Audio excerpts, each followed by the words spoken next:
Европската Унија нема консензус за ново проширување, директно и јасно предупредување од пратеникот Милошовски пред европските дипломати во собранието.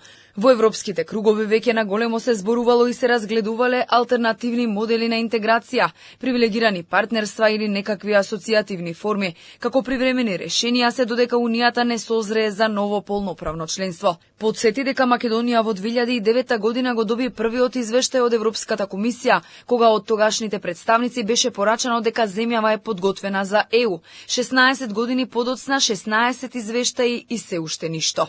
На Берлинскиот процес, кој што се одржа во Лондон, висок представник на земја членка на Европската Унија бил прилично јасен дека во моментот во Европската Унија не постои консензус за нови полноправни членки и дека е време да се почне да се размислува за некое меѓурешение. Тоа што го бараме од Европската Унија од некои земји членки е само поголема искреност, која форма на членство или на асоцијативно придружување или на привилегирано партнерство е реална и стои на располагање.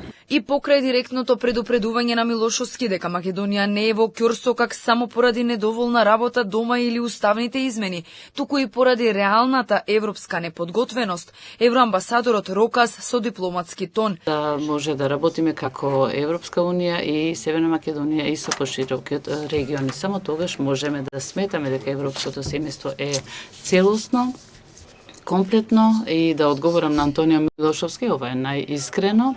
Ние сме за целосна интеграција и ова е одговорот. И покрај декларативната поддршка Македонија се врти во круг и се навраќа на истите теми што не влечат назад: уставни измени, билатерални спорови, услови и уцени.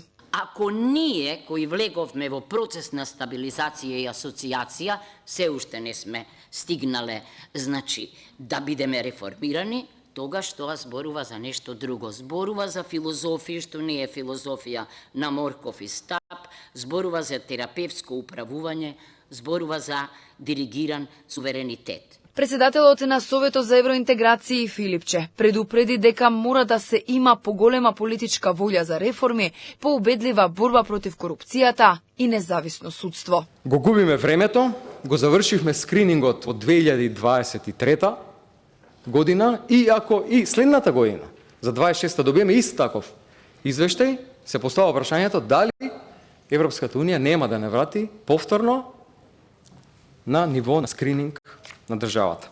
Да се припремат сите инструменти, сите механизми, сите патокази, родмапи, за да станеме спремни да го отвориме првиот кластер. Помеѓу обврските дома и динамиката во Европската Унија, на патот на Македонија стојат и уставните измени, услов од источниот сосед, за кој немаме никакви гаранции дека ќе биде последното барање.